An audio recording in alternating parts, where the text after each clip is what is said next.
Meu nome é Marina, tenho 34 anos, e o dia em que finalmente provei que meu irmão e minha cunhada estavam roubando minha mãe começou com uma decisão simples: chegar mais cedo. Eu estava parada na porta do escritório, celular na mão, tirando foto após foto, enquanto eles, completamente alheios, reviravam gavetas, fotografavam documentos e sussurravam entre si como dois ladrões planejando o próximo golpe. Lucas, meu irmão mais velho, segurava uma pasta vermelha que eu conhecia muito bem. Era onde minha mãe guardava a escritura da casa. Jéssica, minha cunhada, estava sentada na cadeira da minha mãe, no notebook dela, digitando algo com uma concentração que me deu arrepios. Eles estavam tão absorvidos, tão confiantes na própria impunidade, que não me ouviram chegar. Respirei fundo, silenciei o celular e continuei fotografando. Cada clique era uma prova, cada imagem, uma arma. Cada segundo ali, parada naquele corredor, era uma mistura de adrenalina pura e uma tristeza tão profunda que quase me fez desistir. Mas não desisti. Quando tive material suficiente, saí silenciosamente, fui até meu carro e liguei para o Dr. Henrique, o advogado da família há mais de 20 anos. Minha voz estava calma, mas meu coração batia como um tambor de guerra. Dr. Henrique, precisa vir agora. Flagrei meu irmão e minha cunhada dentro da casa da minha mãe, mexendo nos documentos dela. Tenho fotos de tudo. Houve uma pausa que pareceu durar uma eternidade. Depois, a voz dele, séria e urgente. Não se mova desse lugar. Estou indo e vou trazer reforços. 30 minutos depois, ele chegou. E não estava sozinho. Uma viatura da Polícia Civil parou logo atrás do carro dele. O que meus irmão e cunhada não sabiam é que aquele dia, aquele momento exato, seria o fim de anos de manipulação, humilhação e roubo descarado. Para entender como cheguei até ali, preciso voltar um pouco. Lucas sempre foi o filho favorito. Não era algo sutil, era declarado,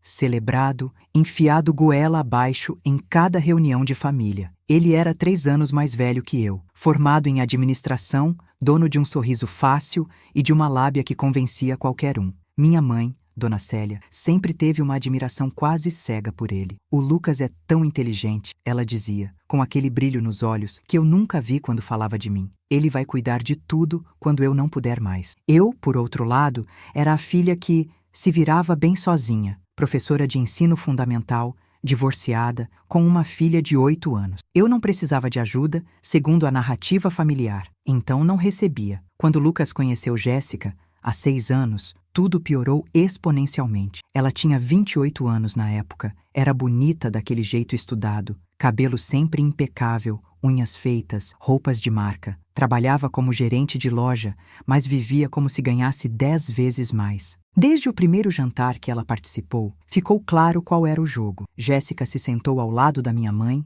elogiou a comida com um entusiasmo que parecia ensaiado, perguntou sobre receitas e em 15 minutos já estava chamando-a de madrinha, como se já fizesse parte da família há décadas. Minha mãe derreteu completamente. Eu, sentada do outro lado da mesa, observava tudo em silêncio, mastigando devagar, sentindo algo se apertar no meu peito. Marina, você não vai comer? Jéssica perguntou sorrindo. Seu tom era doce como mel, mas seus olhos eram frios como gelo. Estou comendo, respondi, mantendo a voz neutra. Ah, pensei que estivesse de dieta. Você anda tão cansada. Deve ser difícil criar a Sofia sozinha, né? O silêncio que seguiu foi pesado, constrangedor. Lucas riu, nervoso, tentando aliviar a tensão. Minha mãe fingiu não ouvir, ocupada demais servindo mais comida para Jéssica. Eu engoli a raiva junto com a comida e continuei comendo, sabendo que essa era apenas a primeira de muitas farpas que viriam. Os anos seguintes foram uma escalada lenta e constante de exclusão.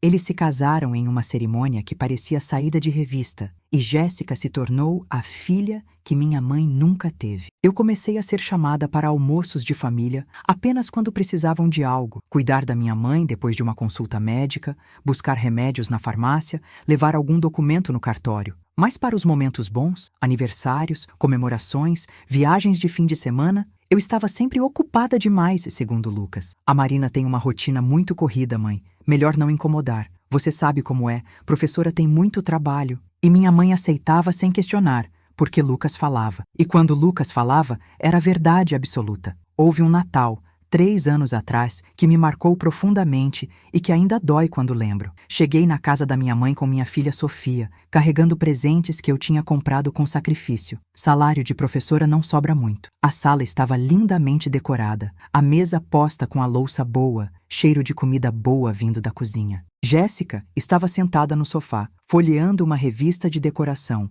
completamente à vontade. Oi, Jéssica. Cadê todo mundo? Perguntei, ainda segurando as sacolas. Ah, Marina, que surpresa você aparecer, ela disse, sem nem levantar os olhos da revista. Seu tom era de quem recebe uma visita inesperada, não uma irmã convidada. Surpresa? Não falaram que era às 13h? Era, mas a gente começou mais cedo. Sabe como é? As crianças ficam ansiosas. Eles não tinham filhos. A frase não fazia o menor sentido, mas era apenas mais uma das provocações sutis dela. Entrei na cozinha e senti meu mundo desabar. Minha mãe, Lucas e os tios já estavam quase terminando de comer, pratos pela metade, conversa animada. Mãe, vocês começaram sem a gente? Perguntei, tentando manter a voz neutra, mas sentindo a garganta apertar. Ai, filha, desculpa. O Lucas disse que você ia se atrasar porque tinha ido na casa da mãe do seu ex buscar a Sofia. Então a gente adiantou. Minha mãe respondeu, sem me olhar nos olhos. Ela sabia que estava errado, mas não admitia. Lucas estava cortando a carne, sorridente, completamente confortável. Marina, relaxa.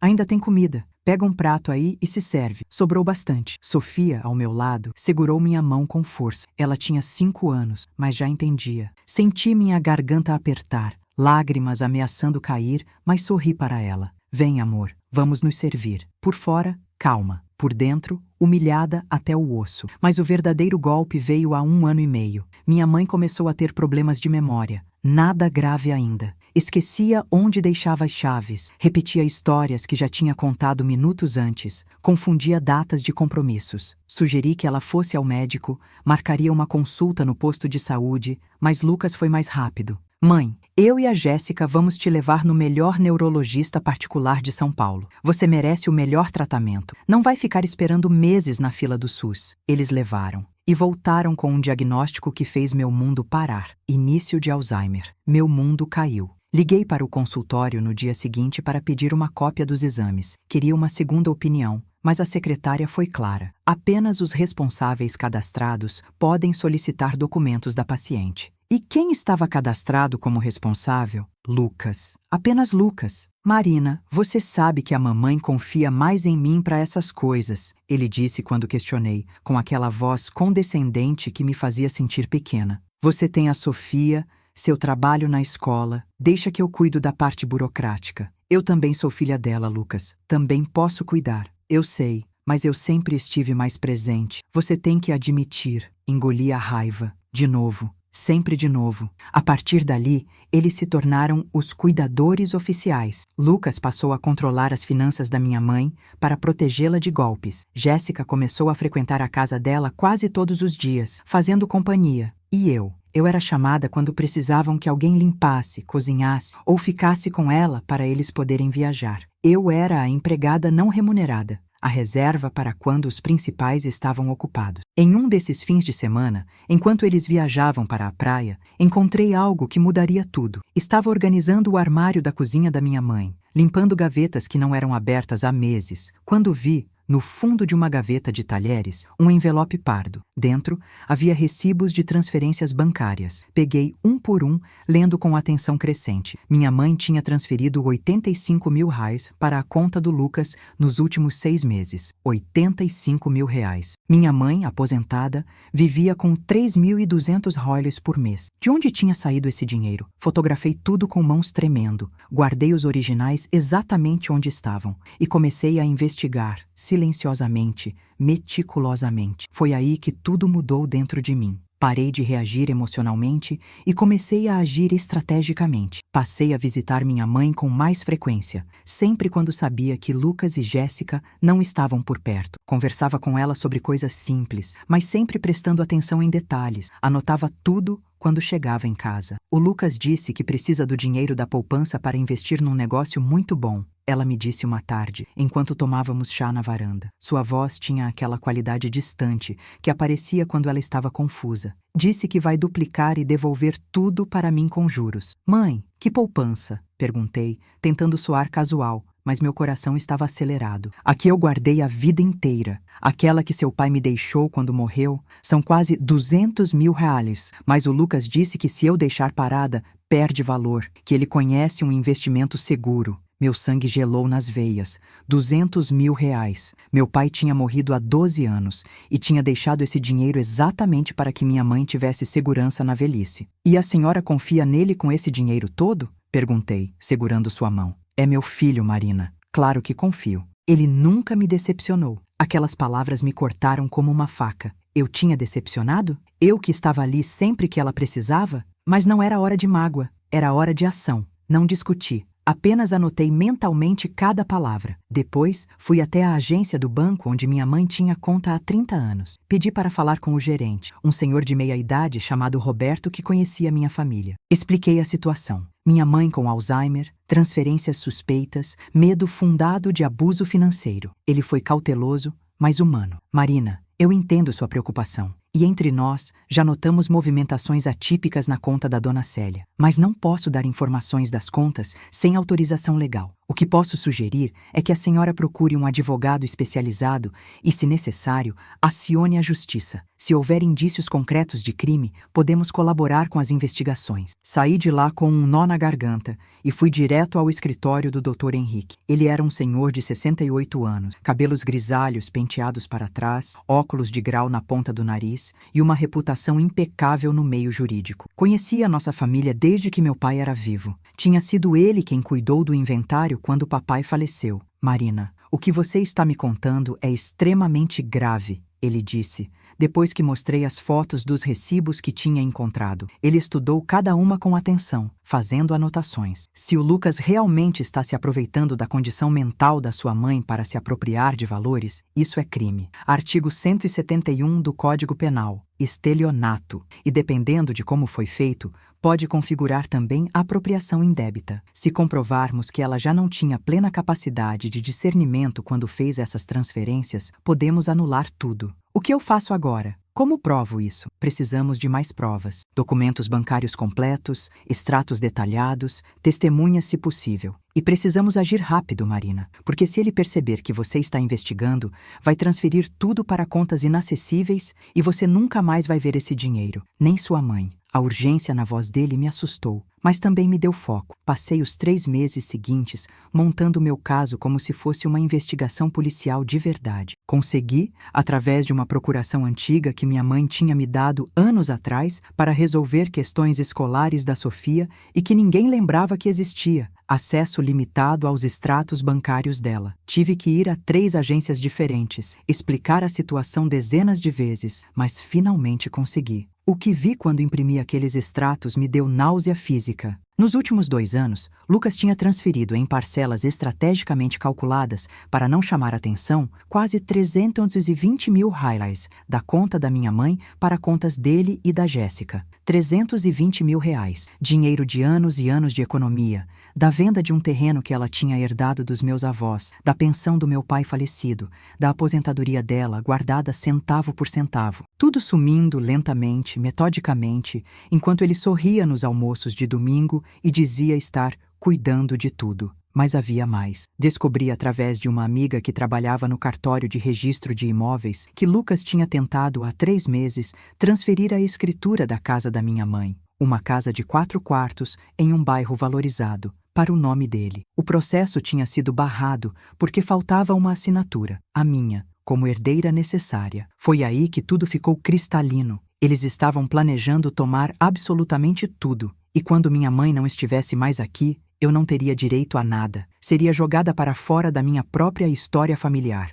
Voltei ao Dr. Henrique com tudo. Extratos, recibos, certidões, testemunhos de vizinhos que confirmavam a presença constante do Lucas na casa. Ele analisou cada página, fez anotações detalhadas e finalmente disse, tirando os óculos e me olhando com seriedade: Marina, temos um caso sólido, muito sólido, e temos que agir imediatamente. Se eles estão tentando alterar escrituras, significa que estão acelerando o plano. Provavelmente sabem que o tempo está se esgotando, seja por conta da saúde da sua mãe ou porque perceberam algum risco. O que a gente faz? Perguntei, sentindo meu coração acelerar. Flagrante. Precisamos pegá-los no ato, cometendo algo incontestável. Você consegue criar essa situação? Foi quando tive a ideia que mudaria tudo. Todo sábado, religiosamente, Lucas e Jéssica iam à casa da minha mãe pela manhã. Ela tinha fisioterapia às 10 horas e eles ficavam lá organizando as coisas dela, segundo diziam. Ou seja, remexendo tudo, procurando o que mais podiam pegar. Combinei com o Dr. Henrique. No próximo sábado, eu chegaria mais cedo, bem mais cedo. Esperaria, documentaria. E então, agiríamos. Marina, ele disse, colocando a mão no meu ombro, o que você está prestes a fazer vai mudar sua família para sempre. Tem certeza? Tenho, porque se eu não fizer, vou perder tudo. E pior, vou ter que viver sabendo que deixei. Então vamos em frente. Acordei às 6 daquele sábado. Meu estômago estava completamente embrulhado. Consegui tomar apenas um café preto, mas minha mente estava clara, focada. Deixei Sofia com minha amiga Ana. Inventei uma desculpa sobre compromisso urgente no trabalho e dirigi até a casa da minha mãe. Estacionei 2 ruas antes, em um lugar onde meu carro não seria visto. Esperei, observando o relógio do painel, cada minuto parecendo 1 hora. Às 9h15, pontualmente, o carro do Lucas, um sedã preto que eu conhecia bem, parou em frente ao portão.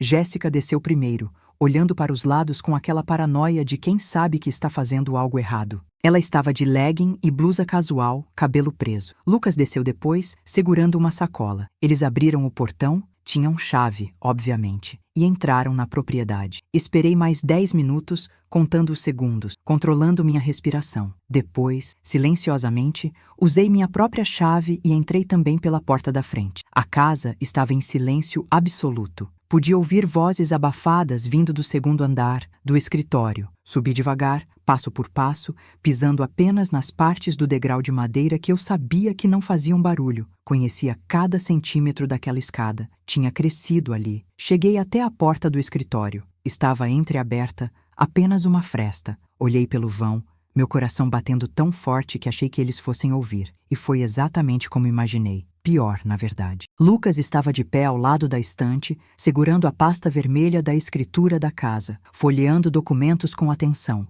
Jéssica estava sentada confortavelmente na cadeira giratória da minha mãe, a mesma cadeira onde ela sentava para pagar contas, para escrever cartas, digitando algo no notebook dela, que estava aberto na mesa. "Conseguiu abrir?" Lucas perguntou, sem tirar os olhos dos papéis. "Ainda não. A senha mudou de novo", Jéssica respondeu, voz irritada. "Ela deve ter mexido. Tenta a data de nascimento dele, do pai dela. Já tentei 3 vezes. Não é. Então tenta o CPF. Dígitos invertidos, talvez. Clique, clique, clique." Cada foto que tirei era silenciosa, graças ao modo silencioso do celular, mas dentro de mim, cada clique era como um trovão de justiça. Fotografei Lucas com os documentos nas mãos. Fotografei Jéssica tentando invadir o computador pessoal da minha mãe. Fotografei a mesa toda bagunçada, gavetas abertas, pastas espalhadas pelo chão, papéis por todo lado. Eles estavam destruindo a organização dela. Procurando o quê? Mais dinheiro? Mais propriedades? Achou o testamento dela? Jéssica perguntou, e meu sangue gelou. Não, mas achei a certidão de propriedade atualizada do terreno de Campinas. Ela ainda não vendeu, está no nome dela. Perfeito, tira a foto bem nítida e manda para o despachante hoje ainda. Ele disse que consegue fazer o processo se a gente tiver todos os dados e que com uma assinatura convincente, ninguém vai questionar. Você acha que ele consegue mesmo? Marina, o cara faz isso há 20 anos. Ele sabe o que está fazendo. E estamos pagando 15 mil reais para ele. Ele vai fazer direito. Meu coração quase parou de bater. Falsificar a assinatura. Eles estavam contratando alguém para falsificar a assinatura da minha mãe. Eram criminosos. Meu próprio irmão, que um dia me defendeu de valentões na escola, que me ensinou a andar de bicicleta, que chorou comigo no enterro do nosso pai, era um criminoso. Desci as escadas com o mesmo cuidado absoluto. Cada passo calculado. Saí da casa sem fazer um único barulho. Entrei no carro. E então, só então, permiti que minhas mãos tremessem quando disquei para Dr. Henrique. Dr. Henrique, minha voz saiu tensa,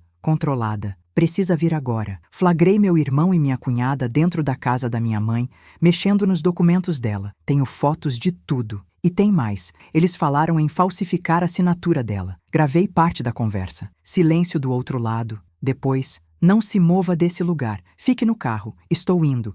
E vou trazer reforços apropriados para a situação. Eu esperava que reforços fossem talvez outro advogado ou um oficial de justiça. Quando o carro do doutor, Henrique parou em frente à casa e logo atrás dele veio uma viatura da Polícia Civil, com 2 investigadores. Senti uma onda de alívio, terror e satisfação ao mesmo tempo. Era real. Estava realmente acontecendo. Não tinha mais volta. Dr. Henrique desceu do carro com uma pasta de couro debaixo do braço, expressão séria. Os investigadores, um homem alto de uns 45 anos, cabelos escuros com fios grisalhos, e uma mulher mais jovem, talvez 30 anos, loira de cabelo preso, vieram em direção ao meu carro. Marina? O investigador perguntou, se aproximando da janela. Sou eu, respondi, saindo do carro. Investigador Marcos Silva. Essa é a investigadora Paula Mendes. Dr. Henrique nos passou um resumo da situação. Você disse que tem provas visuais e auditivas de invasão e possível fraude? Tenho. Fotos bem nítidas. E gravação de áudio dos últimos 5 minutos de conversa deles lá dentro. Mostrei o celular.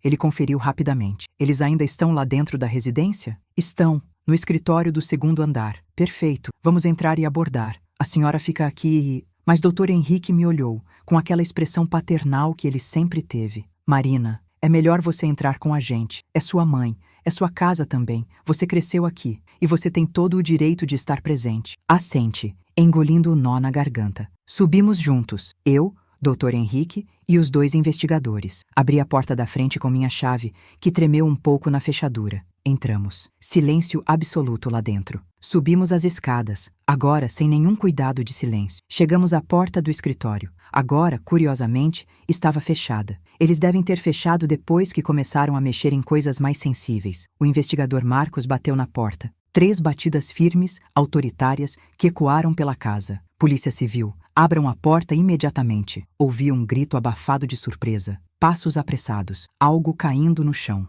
A porta se abriu bruscamente. Lucas estava ali, pálido como um lençol, olhos arregalados, boca entreaberta. Quando me viu atrás dos policiais, ao lado do Dr. Henrique, seu rosto perdeu absolutamente toda a cor que ainda restava. Marina, o que você fez? Ele perguntou, voz trêmula. O que eu fiz? Repeti, dando um passo à frente e encarando meu irmão. O que eu fiz, Lucas? Eu protegi nossa mãe. Isso sim. O investigador Marcos não perdeu tempo com preliminares. Documentos, agora. Tudo o que vocês estavam manuseando, tudo o que retiraram das gavetas, tudo o que fotografaram. Imediatamente. Olha, teve um mal-entendido aqui. Lucas começou, com aquele sorriso nervoso e meio sem jeito que eu conhecia tão bem desde a infância. A gente só estava organizando as coisas da nossa mãe, sabe como é? Ela pediu para a gente, ela está na fisioterapia agora. Cortei seca, olhando diretamente nos olhos dele. Como exatamente ela pediu se nem está aqui? Ela saiu às 9h30. Vocês chegaram às 9h15. O sorriso dele congelou. Jéssica, que estava de pé ao lado da mesa como uma estátua, me fuzilou com o olhar. Aquele mesmo olhar de desprezo que eu tinha visto centenas de vezes em jantares de família. Você sempre teve ciúmes do Lucas, né, Marina? Ela disse, voz tremendo de raiva. Sempre quis criar problema na família. Nunca aceitou que ele é o filho preferido, que ele cuida melhor da sua mãe do que você. Ciúmes? Dei mais um passo à frente, sentindo anos de humilhação subindo como lava. De ladrão? De gente que rouba da própria mãe doente? Dificilmente, Jéssica. Cuidado com o que você fala, Marina, Lucas disse. E pela primeira vez na vida, ouvi algo ameaçador na voz dele. Está me acusando de roubo? Sou seu irmão. Cuidado você, Lucas. Dr. Henrique interveio, com aquela voz calma, mas absolutamente firme, de quem passou 40 anos em tribunais. Marina tem provas documentais de que vocês retiraram, sem consentimento válido, mais de 320 mil reais da conta de Dona Célia nos últimos 2 anos. Tem fotografias de vocês aqui, neste exato momento, invadindo a privacidade dela, violando documentos confidenciais, tentando acessar dispositivos eletrônicos sem autorização. E tem gravação de áudio de vocês 2 discutindo abertamente a contratação de alguém para falsificar a assinatura dela. Isso é crime. Vários crimes, na verdade. O silêncio que caiu sobre aquele escritório foi ensurdecedor. Podia ouvir minha própria respiração. Jéssica olhou para Lucas com pânico nos olhos. Lucas olhou para o chão como se quisesse que ele se abrisse e o engolisse. Isso é mentira. Jéssica tentou, mas sua voz falhou no meio da frase, saindo trêmula e sem convicção. A investigadora Paula se aproximou da mesa, colocando luvas de procedimento. Vou precisar recolher esse notebook, esses documentos todos espalhados aqui, e vocês dois vão precisar nos acompanhar à delegacia para prestar depoimento formal. Depoimento? Lucas levantou a voz e vi raiva genuína em seu rosto pela primeira vez. Eu não vou a lugar nenhum. Eu sou filho dela. Tenho todo o direito de estar aqui, de cuidar das coisas dela. Não sem autorização expressa dela. Você não tem, Dr. Henrique respondeu, sacando um documento da pasta. E Dona Célia não deu autorização para essa visita. Marina, por outro lado, tem procuração reconhecida em cartório desde 2018. Você não tem nada. Juridicamente, vocês estão invadindo uma propriedade privada. Lucas me olhou como se estivesse me vendo pela primeira vez na vida, como se eu fosse uma estranha. Você planejou isso tudo. Você me armou uma cilada. Eu documentei a verdade, Lucas. Existe uma grande diferença. Os minutos seguintes foram um borrão caótico de atividade. Os investigadores recolheram o notebook cuidadosamente, colocando-o em um saco plástico de evidência. Recolheram a pasta de documentos vermelha, todas as certidões espalhadas, anotaram meticulosamente tudo o que estava sobre a mesa e nas gavetas abertas. Pediram para ver as gavetas. Uma estava visivelmente arrombada, a fechadura quebrada com algum objeto de metal, lascas de madeira no chão.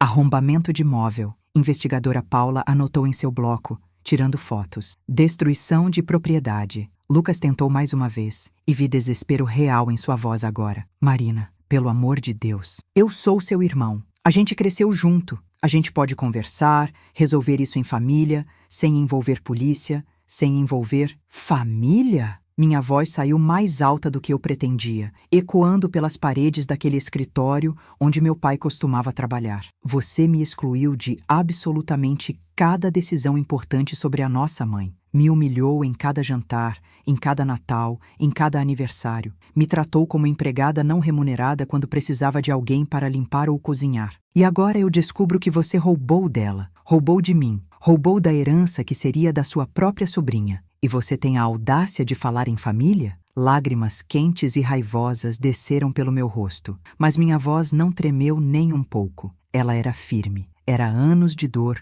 concentrados em palavras. Lucas não tinha resposta. Pela primeira vez, ele não tinha absolutamente nada a dizer. Jéssica, que sempre tinha uma farpa pronta, ficou em silêncio absoluto, olhando para o chão. Doutor, Henrique colocou a mão no meu ombro gentilmente. Respira, Marina. Você fez o que era certo. Você protegeu sua mãe. Os investigadores pediram que Lucas e Jéssica os acompanhassem à delegacia. Não eram formalmente presos, ainda não, mas precisavam prestar depoimento formal e, dependendo do que fosse encontrado no notebook e nos documentos, poderiam ser indiciados imediatamente. Lucas, ao passar por mim na porta do escritório, parou por um segundo. Nossos olhos se encontraram e ele sussurrou, tão baixo que só eu ouvi. Você vai se arrepender de ter feito isso comigo. Olhei diretamente nos olhos dele, aqueles mesmos olhos castanhos que um dia foram do meu irmão mais velho, do menino que me protegia dos valentões no recreio, que me ensinou a andar de bicicleta segurando o banco, que chorou comigo,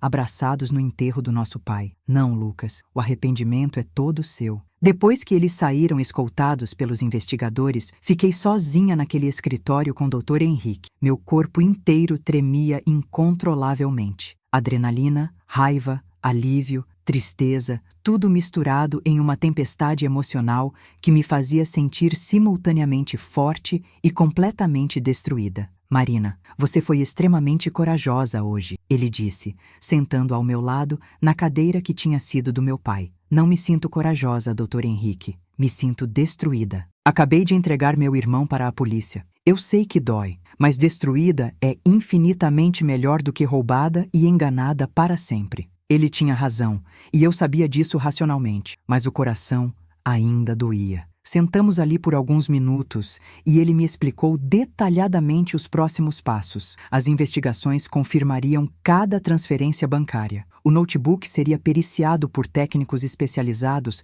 para verificar tentativas de invasão e recuperar arquivos deletados. As gravações e fotos que eu tinha seriam oficialmente apresentadas como provas materiais. E havia mais uma coisa importante. Dr. Henrique tinha solicitado, discretamente na semana anterior, uma avaliação judicial da capacidade mental atual da minha mãe. Se conseguirmos confirmar através de perícia médica que ela já não tinha total discernimento quando assinou autorizações para essas transferências, podemos anular juridicamente tudo e recuperar o dinheiro, Marina. Cada centavo. E a casa, a escritura que eles tentaram transferir, não conseguiram completar o processo. E agora, com a investigação criminal aberta, não vão conseguir jamais. A casa está protegida. Vou entrar com uma ação cautelar ainda hoje para bloquear qualquer tentativa futura. Respirei fundo, sentindo pela primeira vez em anos que talvez, só talvez, a justiça realmente existisse nesse mundo. Mas então meu celular tocou, vibrando no bolso da minha calça. Era minha mãe.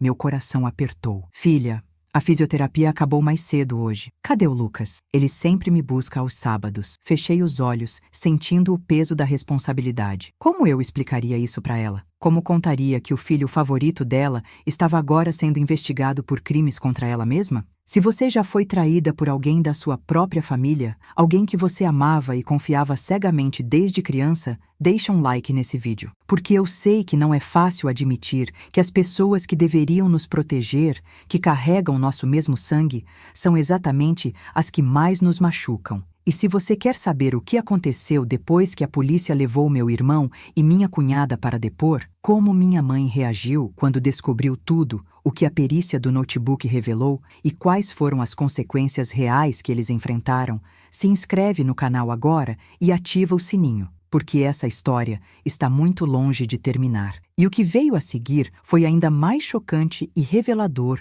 do que eu jamais imaginava que seria possível. Comenta aqui embaixo com sinceridade. Você teria coragem de denunciar seu próprio irmão para a polícia? Ou teria ficado em silêncio para manter a paz na família, mesmo sabendo que estava sendo roubada? Buscar minha mãe na fisioterapia naquele dia foi uma das coisas mais emocionalmente difíceis que já fiz na vida. Ela entrou no carro sorrindo, cansada, mas de bom humor como sempre ficava depois dos exercícios. Oi, filha querida. Que surpresa maravilhosa você me buscar hoje. Oi, mãe. Achei que seria bom a gente passar um tempo juntas. Faz tempo que não almoçamos só nós duas. Verdade. E o Lucas? Ele estava vindo me buscar. Ele teve um compromisso importante que surgiu de última hora. Menti. Não era hora de contar a verdade. Não ali. Não no carro, não quando ela estava cansada. Levei ela para almoçar em um restaurante italiano que ela adorava, perto de casa, com aquelas mesinhas de toalha xadrez. Conversamos sobre amenidades, como estava a Sofia na escola, como estava meu trabalho com as crianças,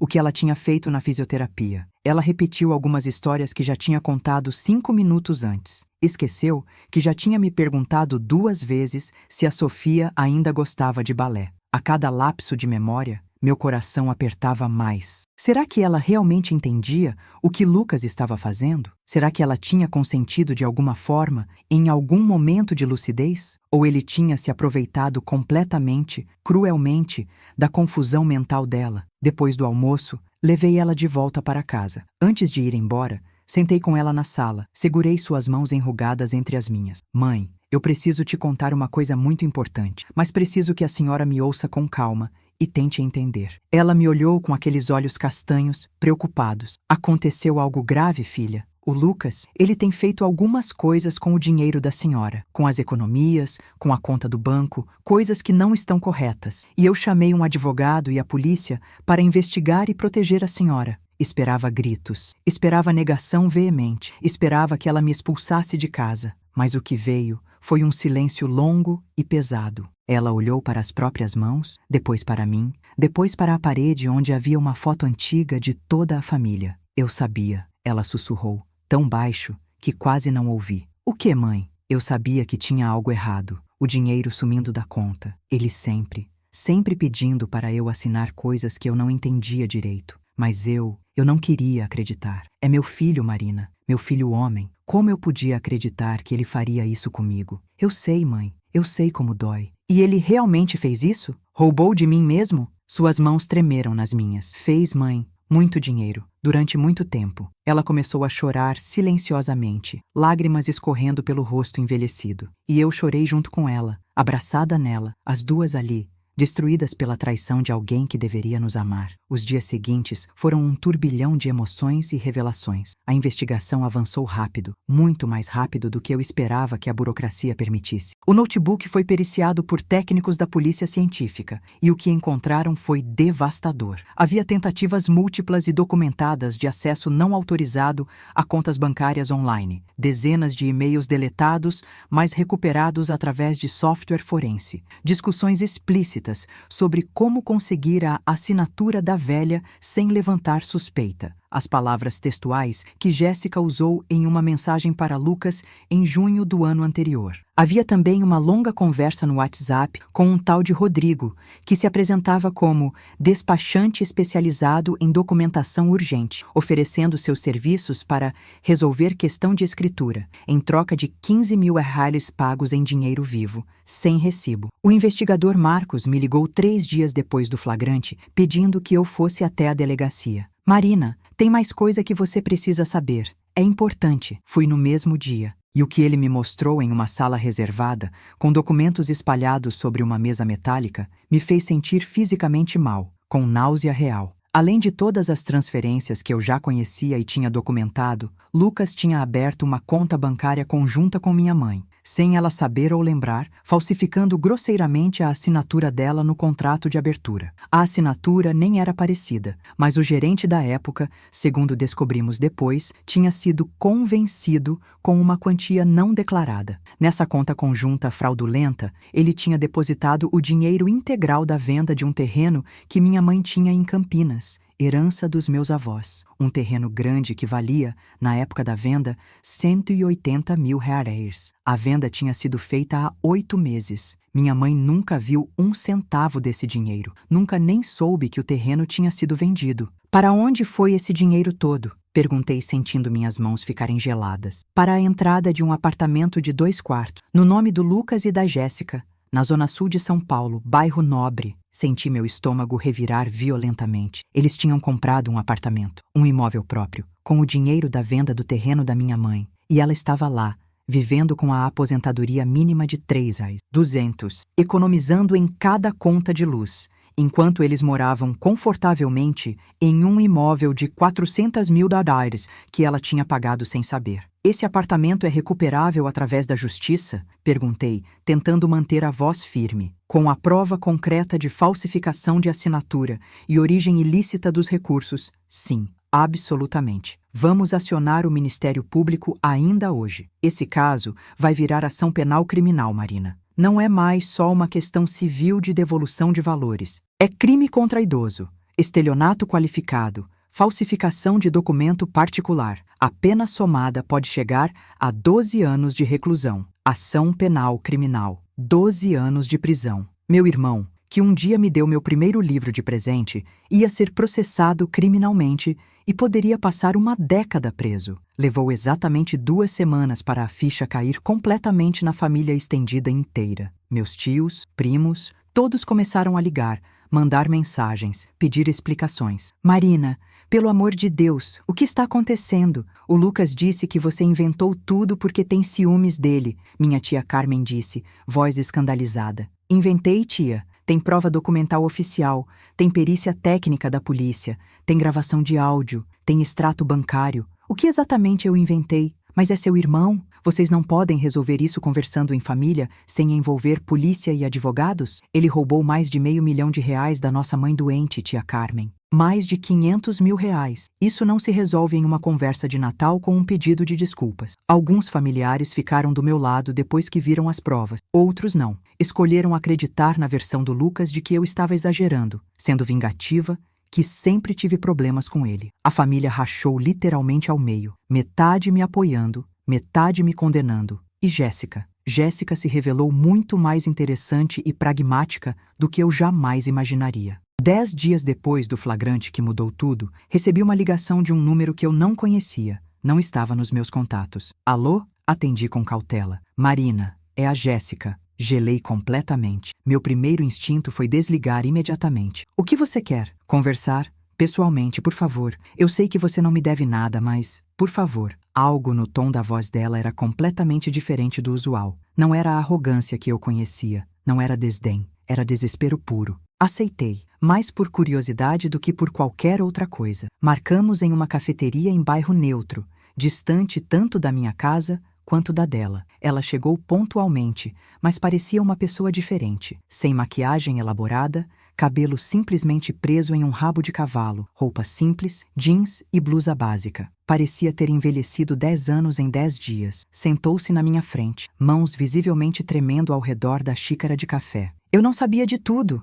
ela começou sem nenhuma preliminar. Não sabia o que exatamente? Que era tão grave quanto era, que ele estava falsificando a assinatura da sua mãe, que tinha desviado tanto dinheiro, tanto tempo. Eu ri, mas foi uma risada sem nenhum humor. Jéssica, eu tenho gravação sua própria voz, falando literalmente em falsificar documento. Você sugeriu contratar o despachante. Eu sei disso. E eu vou pagar por isso, legalmente e moralmente. Mas eu juro pra você, Marina, eu não sabia da dimensão toda. O Lucas me disse que sua mãe tinha concordado com tudo, que ela queria nos ajudar a comprar o apartamento como um adiantamento da nossa herança futura, que estava tudo certo e documentado. E você simplesmente acreditou, sem questionar nada? Eu quis acreditar porque era conveniente, porque eu queria aquele apartamento, porque eu queria a vida que eu achava que merecia. Ela respirou fundo, lágrimas começando a descer. Eu casei com ele porque achei que ele era um bom homem, não rico, eu sabia disso, mas honesto, trabalhador,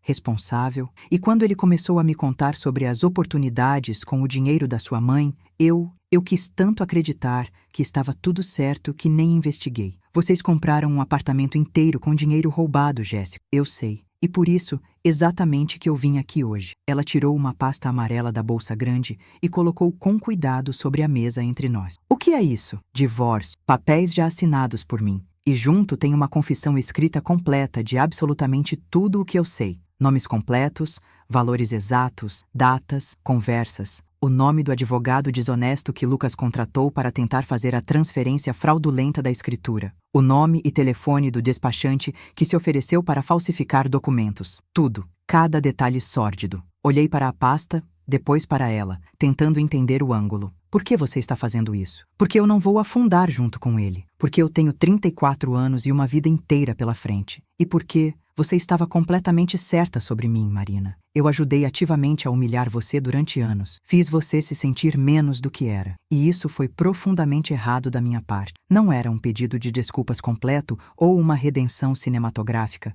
mas era alguma coisa. Era um reconhecimento. Peguei a confissão detalhada de Jéssica e levei diretamente para Dr. Henrique naquela mesma tarde. Quando ele abriu a pasta e começou a ler, seus olhos foram ficando cada vez mais arregalados. Ele quase caiu da cadeira de couro do escritório. Isso aqui é... Marina, isso é ouro jurídico puro. Com essa confissão assinada e reconhecida, a gente não só recupera absolutamente todo o dinheiro desviado, como praticamente garante a condenação criminal do Lucas. Ela está genuinamente disposta a testemunhar formalmente contra ele em tribunal? Está. Ela deixou isso bem claro. Mas por quê? O que ela ganha com isso? Imunidade parcial, imagino. Salvar a própria pele, redução de pena. E talvez, só talvez, um pouquinho de consciência pesada. Pragmatismo puro, ele concordou, mas funciona perfeitamente para nós. E realmente funcionou. Com a confissão voluntária e detalhada dela, o Ministério Público Federal acelerou absurdamente o processo. Lucas foi formalmente indiciado em tempo recorde por estelionato qualificado, pena de 1 a 5 anos, falsificação de documento particular, pena de 2 a 6 anos, e apropriação indébita de incapaz, que é considerado crime hediondo, pena de 4 a 12 anos. As penas poderiam ser somadas. A previsão total? Até 12 anos de reclusão em regime inicialmente fechado. O apartamento comprado com recursos ilícitos foi imediatamente bloqueado judicialmente através de liminar. A conta bancária conjunta fraudulenta foi congelada pela Justiça e absolutamente todo o dinheiro transferido ilegalmente ao longo de 2 anos começou a ser meticulosamente rastreado pelo Ministério Público para devolução integral à minha mãe. Mas a reviravolta que absolutamente ninguém na família esperava veio exatamente 3 meses depois do dia do flagrante. Dr. Henrique me ligou em uma terça-feira à tarde, voz tensa e urgente. Marina, você precisa vir ao meu escritório.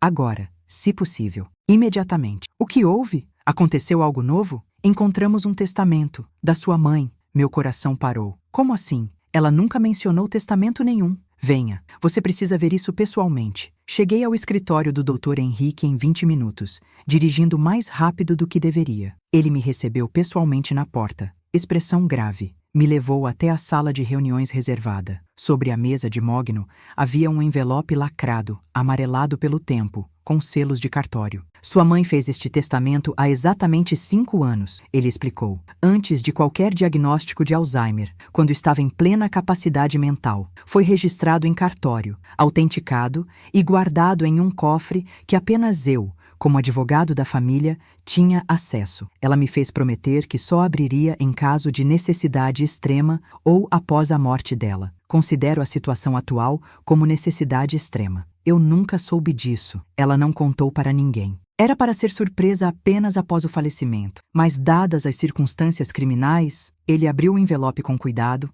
retirou o documento oficial e começou a ler em voz alta. Quando chegou na parte da divisão de bens, senti minhas pernas fraquejarem. Minha mãe deixava 70% da totalidade de todos os seus bens, casa, economias, investimentos, tudo, para mim. E apenas 30% para Lucas. Mas havia mais. Havia uma cláusula adicional que me fez chorar. Caso meu filho Lucas Henrique Silva seja considerado, em vida ou após minha morte, culpado de crime contra mim, contra meu patrimônio ou contra qualquer membro da família, sua parte será automaticamente reduzida a 0, e a totalidade absoluta dos bens será destinada exclusivamente à minha filha Marina e minha neta Sofia. Minha mãe sabia. Ela sempre soube que algo poderia dar errado com Lucas e me protegeu. Protegeu a Sofia. Mesmo quando parecia que preferia ele, mesmo quando me excluía, mesmo quando deixava que ele tomasse todas as decisões. Ela estava me protegendo o tempo todo. Chorei. Chorei tanto ali naquela sala de reuniões que Dr. Henrique teve que me trazer um copo de água, me acalmar com palavras gentis, me segurar pelo ombro enquanto eu soluçava sem controle. Ela sabia, Dr. Henrique. Ela sempre soube que ele podia fazer algo assim. A Dona Célia era infinitamente mais esperta e estratégica do que qualquer um de nós jamais deu crédito. Ela te amava profundamente, Marina, e ainda ama. Os meses que se seguiram àquela revelação devastadora foram de lenta reconstrução emocional e prática. Lucas, através do advogado de defesa que contratou, tentou negociar desesperadamente um acordo. A proposta era: ele devolveria absolutamente tudo que tinha pegado, não contestaria o testamento em nenhuma instância, se declararia culpado para acelerar o processo e, em troca, pedia apenas para que as acusações fossem reduzidas para evitar prisão em regime fechado. Dr. Henrique me consultou formalmente sobre a possibilidade. É completamente sua decisão, Marina. Juridicamente, temos força para aceitar esse acordo ou seguir com o processo criminal completo até condenação máxima. O que seu coração manda fazer? Pensei muito. Durante dias inteiros, conversei longamente com minha mãe, nos raros momentos em que ela estava completamente lúcida e presente. Mãe, o Lucas quer fazer um acordo. Ele devolve todo o dinheiro, todo o patrimônio, mas não vai para a cadeia. Vai cumprir pena alternativa. O que a senhora acha que é justo? Ela ficou em silêncio por um tempo que pareceu infinito, olhando para a foto antiga do meu pai na parede. Depois disse, voz trêmula: ele é meu filho, Marina. Meu filho que eu carreguei, que eu amamentei, que eu criei com tanto amor. Mas o que ele fez foi profunda e imperdoavelmente errado. Eu quero meu dinheiro de volta. Quero que ele aprenda a lição. Quero que sofra as consequências. Mas não sei se meu coração de mãe aguenta vê-lo apodrecendo anos e anos numa cadeia. Não sei se eu sobrevivo a isso. Entendi perfeitamente a complexidade do sentimento dela. Aceitamos o acordo proposto. Lucas devolveria todos os 320 mil reais transferidos, mais os 180 mil reais do terreno vendido, tudo com correção monetária e juros legais calculados. Total final, 547 mil reais. O apartamento comprado com dinheiro ilícito seria vendido judicialmente e o valor integral revertido como indenização adicional para minha mãe. Ele assinaria renúncia total, irrevogável e irretratável de qualquer direito sobre herança presente ou futura. E teria que cumprir 800 horas de serviço comunitário em instituição de idosos, além de liberdade condicional rigorosa por 2 anos com tornozeleira eletrônica. Não era prisão tradicional, mas era justiça, era consequência real. A sentença judicial final saiu exatamente 6 meses depois do dia do flagrante. No dia da audiência de homologação do acordo, vi Lucas pela primeira vez desde aquele sábado que mudou nossas vidas. Ele estava visivelmente magro, pálido, barba por fazer, olheiras profundas, parecia ter envelhecido 15 anos. Me olhou de longe através do corredor do fórum. Eu não desviei meu olhar. Quando o juiz leu a sentença completa em voz alta, ele abaixou a cabeça em vergonha. Jéssica não estava lá. Eles já estavam oficialmente divorciados há 2 meses. Ela tinha se mudado para Ribeirão Preto, no interior, para morar com a família, segundo soube por terceiros. Estava tentando começar uma vida completamente nova. Hoje, exatamente 1 ano e meio depois daquele sábado que dividiu minha vida em antes e depois, minha realidade é completamente, radicalmente diferente. Minha mãe está bem, dentro do possível, considerando a progressão inevitável do Alzheimer. A doença avança lentamente, mas inexoravelmente. Mas agora ela tem acesso aos melhores cuidados médicos disponíveis. Contratei uma cuidadora profissional em tempo integral, uma mulher maravilhosa chamada Dona Ruth, que cuida dela com carinho genuíno. Pago tudo isso tranquilamente com o dinheiro que foi recuperado através da justiça. A casa onde crescemos está legalmente em meu nome e no nome dela, em copropriedade registrada em cartório, completamente segura. Ninguém pode tocá-la jamais. Sofia, minha filha que agora tem 10 anos, sabe a história, obviamente adaptada cuidadosamente para a idade dela, sem os detalhes mais sórdidos. Sabe que o tio Lucas fez coisas muito erradas com o dinheiro da vovó e teve que devolver tudo e consertar o que quebrou. Ela me perguntou uma vez, com aquela sinceridade devastadora das crianças: "Mãe, você ainda ama o tio Lucas?" Pensei muito cuidadosamente antes de responder com honestidade. Eu amo a pessoa que ele foi quando éramos crianças, amor. Amo as memórias boas que tivemos juntos, mas não amo e não aceito a pessoa que ele escolheu se tornar como adulto. E isso me deixa profundamente triste, mas é a verdade. Mas você fez o certo denunciando ele, né, mãe? Fiz, meu amor. Às vezes fazer o que é certo dói muito, machuca profundamente, mas continua sendo necessário e importante. Lucas e eu não nos falamos absolutamente nada desde a audiência. Segundo informações que chegam até mim através de parentes, ele mora sozinho em um apartamento alugado pequeno em bairro periférico. Trabalha como representante comercial, vendendo produtos de limpeza e está pagando a dívida estabelecida judicialmente aos poucos, mensalmente. Parece genuinamente arrependido, segundo dizem, mas nunca tentou me contatar para pedir desculpas diretamente. A família estendida continua dividida até hoje. Alguns tios e primos me chamam abertamente de vingativa, destruidora de família. Dizem que eu exagerei. Outros me admiram pela coragem. Dizem que fiz o que ninguém mais teria tido força para fazer. Aprendi duramente que é completamente impossível agradar a todos e que está absolutamente tudo bem com isso. Jéssica me mandou uma mensagem há exatamente 6 meses, de um número novo. Marina, sei perfeitamente que não mereço seu perdão. Provavelmente nunca vou merecer, mas queria que você soubesse. Obrigada por não ter destruído minha vida completamente quando tinha poder e razão para fazer isso. Estou tentando genuinamente ser uma pessoa melhor todos os dias. Não respondi até hoje. Talvez um dia eu responda, ou talvez não. Ainda não decidi. A maior e mais profunda mudança aconteceu dentro de mim mesma. Aprendi visceralmente que calma não é de forma alguma passividade ou fraqueza, que silêncio estratégico pode ser muito mais poderoso que gritos desesperados, que documentar meticulosamente é infinitamente mais eficaz que apenas confrontar emocionalmente, e que, às vezes, proteger quem você ama de verdade significa ter que enfrentar e denunciar quem você também ama. Teve muitos momentos difíceis em que quis desistir de tudo. Momentos em que pensei, será que realmente vale a pena tudo isso? Será que eu não estou exagerando completamente? Teve noites inteiras que chorei até literalmente dormir de exaustão, me perguntando se eu era, na verdade, a vilã dessa história toda, se eu tinha sido a responsável por destruir completamente minha família. Mas então, eu lembrava claramente das fotos que tirei. Do Lucas segurando os documentos confidenciais, da Jéssica tentando invadir criminosamente o computador pessoal da minha mãe, das conversas gravadas sobre falsificação premeditada. E aí eu sabia com absoluta certeza,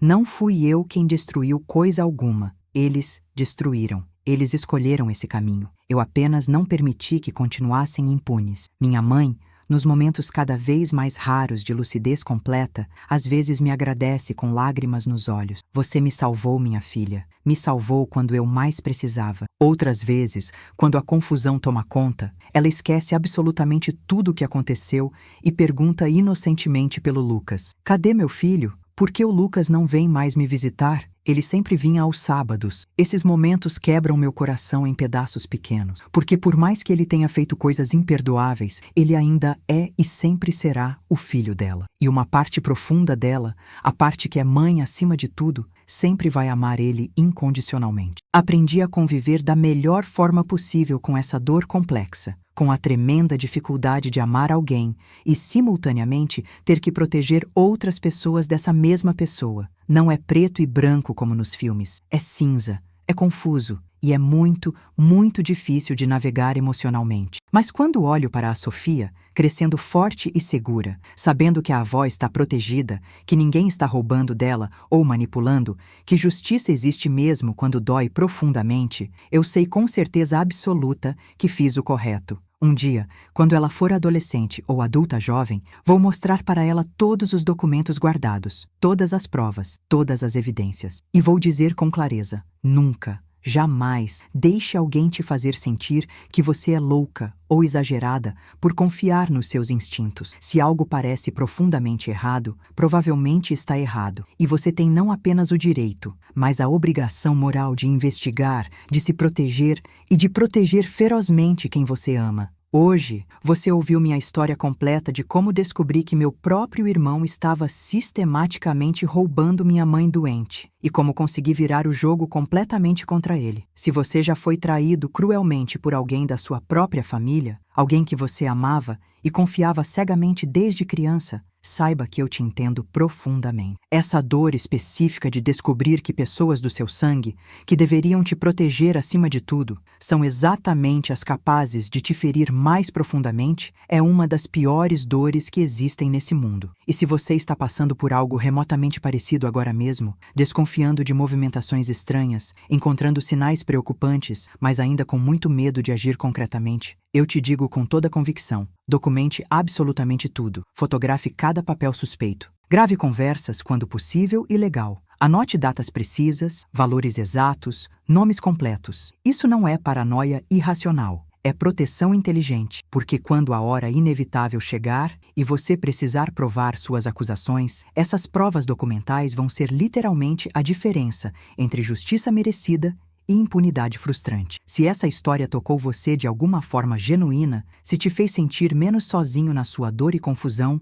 deixa aquele like agora. Cada like mostra para o algoritmo do YouTube que histórias reais de superação, de luta árdua, de coragem tremenda, importam e merecem ser vistas. E se você quer continuar acompanhando mais relatos exatamente como esse, de pessoas reais que não aceitaram ser pisadas, que lutaram bravamente por justiça mesmo quando doeu absurdamente, se inscreve no canal agora mesmo e ativa aquele sininho das notificações. Eu posto toda semana histórias verídicas de pessoas que enfrentaram traições familiares devastadoras, humilhações profundas, e mesmo assim conseguiram dar a volta por cima com dignidade. Me conta sinceramente nos comentários. Você acha que eu fui longe demais ao denunciar criminalmente meu próprio irmão? Ou você teria feito exatamente a mesma coisa, talvez até mais? Tem alguém específico na sua família que você sabe no fundo que está fazendo algo profundamente errado, mas você ainda tem muito medo de enfrentar diretamente? Compartilhe a tua situação aqui embaixo se te sentir à vontade. Às vezes, apenas o ato de escrever e colocar para fora, de ver que outras pessoas passam pelo mesmo, já ajuda a gente a começar a processar emocionalmente e a encontrar força que nem sabíamos que tínhamos. E se você conhece alguém próximo que está passando por abuso financeiro de familiar, por manipulação psicológica, por roubo disfarçado de cuidado amoroso, compartilha esse vídeo com essa pessoa. Você pode estar literalmente ajudando alguém a encontrar a coragem e a validação que precisa desesperadamente para finalmente agir e se proteger. No próximo vídeo desta série, eu vou contar a história impressionante de uma mulher que descobriu que o marido estava desviando sistematicamente dinheiro para sustentar a ex-esposa há 5 anos inteiros. E a reviravolta que ela deu foi absolutamente genial e satisfatória. Você definitivamente não vai querer perder. Muito obrigada do fundo do coração por ter ficado até aqui, até o finalzinho. Obrigada por me ouvir com atenção, por me apoiar nessa jornada, por fazer parte dessa comunidade incrível de pessoas que acreditam firmemente em justiça e dignidade, mesmo quando elas são extremamente difíceis de conquistar. Sua presença aqui importa genuinamente. E se você está lutando contra algo pesado agora mesmo, saiba com certeza, você não está sozinho nessa luta. A gente está junto, sempre. Até o próximo relato emocionante.